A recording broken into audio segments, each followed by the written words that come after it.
৬২ বছরে পদার্পণ করতে যাচ্ছে বাংলাদেশ টেলিভিশন বিটিভি। প্রতি বছরের ধারাবাহিকতায় এবারও বর্ণাঢ্য আয়োজনে বিটিভির প্রতিষ্ঠা বার্ষিকী উদযাপন করবে চ্যানেল আই। অনুষ্ঠান উপস্থাপনা করবেন প্রখ্যাত অভিনেতা ও নির্মাতা আফজাল হোসেন। আরও জানাচ্ছেন মিথিলা নাজনীন। ১৯৬৪ সালের ২৫শে ডিসেম্বর পাকিস্তান টেলিভিশন কর্পোরেশনের যাত্রা শুরু, যা স্বাধীনতা পরবর্তী সময়ে বাংলাদেশ টেলিভিশন হিসেবে আত্মপ্রকাশ করে।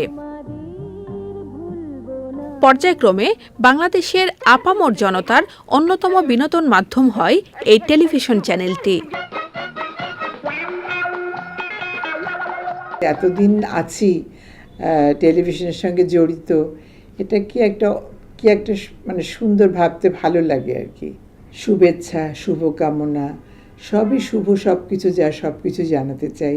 বিটিভির দীর্ঘ সময়ের পথ চলায় যারা যুক্ত থেকেছেন তাদের সম্পৃক্ত করে প্রতি বছরের ধারাবাহিকতায় এবারও বর্ণাঢ্য আয়োজনে প্রতিষ্ঠাবার্ষিকী উদযাপন করবে channel I.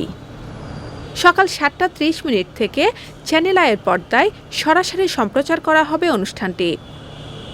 Mithila Naznin, Channel I, Dhaka.